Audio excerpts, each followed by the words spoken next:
All right. What's up, guys? Jeremy here, and went out to the store today and I picked up a few things. So I didn't get a lot of stuff, but I did get some things, and I want to show you what I got. So I went to two different places. I went to Walgreens and also went to Walmart. Now the Walgreens I went to is that golden Walgreens I told you guys about, and I believe it was the toy hunt video number 2.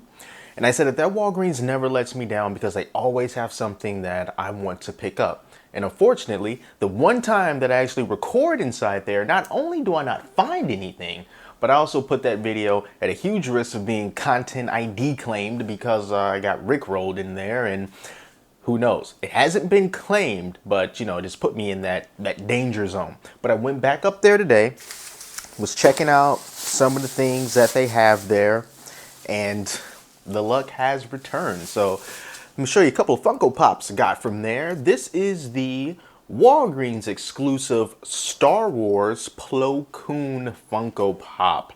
So there are a few different exclusives. We've got this Plo Koon, and then there's also the AT-AT driver, and then there's also Reese. Is that how you pronounce it? I'm not too sure. But I did find this, and these were the only two that were on the shelf. It was actually being hidden by, I think, like Snake Eyes or Cobra Commander or something like that. And of course, Olaf was there. Always gotta have Olaf. But let me take Plo Koon out of here. We're gonna get a close up on this too. But this is a really well done pop because it's really cool, this coloring that they have on its head, and it's almost like they dry brushed in like some brown or really dark red just to give it a little bit more texture. And this looks really, really great. I love that head sculpt, and it just goes to show that just having just that little bit of extra detail can really make a pop stand out, and it can really make it look a lot better than it probably would have had they not taken the little extra step to add just a little bit more color to it. Also, there at Walgreens, I got this one. This is Kit Fisto, another Walgreens exclusive.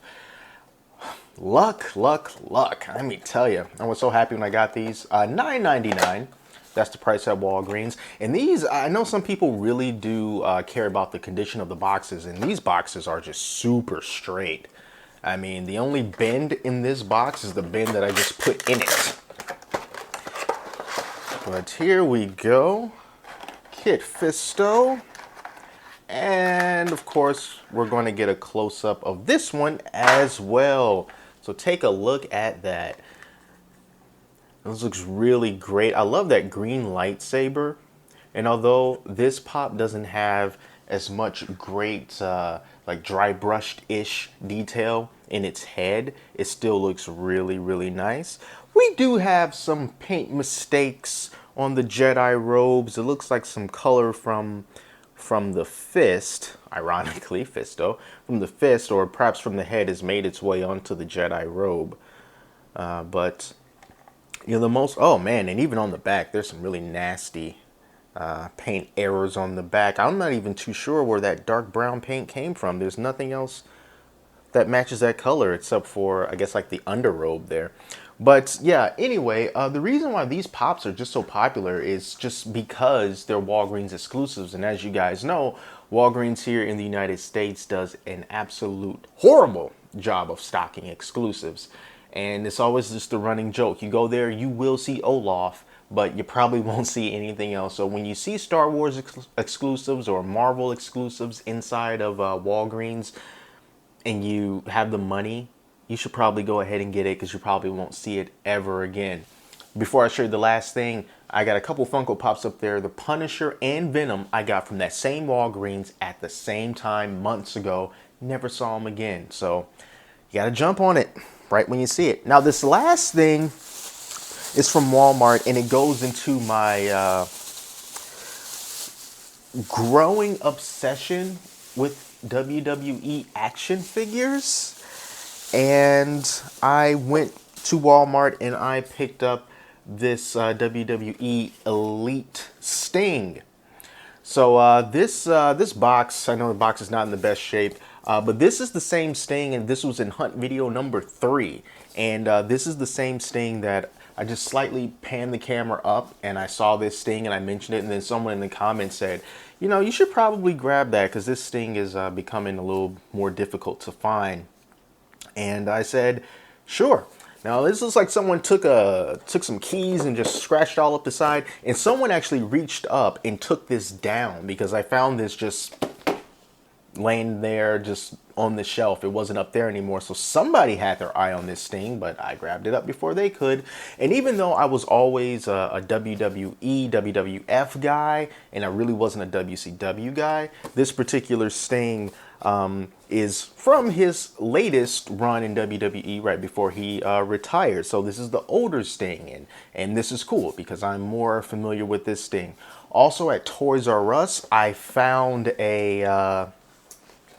the defining moment Sting when he was dressed up in his like American, he looks like a walking American flag, and that was probably from the Great American Bash pay-per-view from back in the day. So it's so pretty much it's a classic Sting, and I saw him at Toys R Us for the price of $24.99. But I decided to pass on that because, like I said, I really wasn't a WCW guy back then or ever. So that Sting doesn't speak to me. All right, so here is Sting. He's got his baseball bat. I'm going to be a little bit gentle with this bat. Oh my goodness, I've broken it. Not the bat, but the little plastic. It's really brittle. All right. All right, so let's grab a close-up of this Sting right here. And yeah, like I said, I like this Sting because this is older Sting, you know. This is right before he, I guess, was forced into retirement after that injury he sustained going up against Seth Rollins. And this is a really nice figure. You know, I like the red and black, very Wolfpack-ish. And I love that they put these little details on his glove here, all these little scorpions on his glove. That is really good. Scorpion detail on the side of his legs. And I know that you can take off, this is a very flexible material here. So you can take the jacket off if you want. I don't want to. I just like to keep things, you know, as they are. But since this is an elite figure, he does have the elite articulation. But since he does have this jacket on, you can't really do anything with the elbows. You can't bend the elbow because this is too thick. It won't allow you to do that. So he'll just kind of be stoic Sting, I guess. So I'm going to try to put this baseball bat in his hand, and this will be the pose that I will have him in. Sweet. There you go. Sting with the baseball bat. Classic. All right. Yeah. So those are the things that I picked up when I was just running out to the store. I wasn't planning on hunting. I just kind of wanted to see what was available. And luckily I scored these 3 items here. So that is it. Thank you guys so much for watching. I also, before I go, I also saw at Toys R Us, I found the 6-inch Jada Toys die-cast metal Iron Man with the light-up eyes. He has a button, like right there in his stomach area, basically, that you press and his eyes light up. I saw that there, and I also saw the 6-inch Captain America. I did not pick those up. I might in the near future, but I'll let those go for now. But if I get those, be sure to subscribe so you can see videos and reviews on those. So that's it, guys. Thank you so much for watching. Until next time, I'm Jeremy. Talk to you later.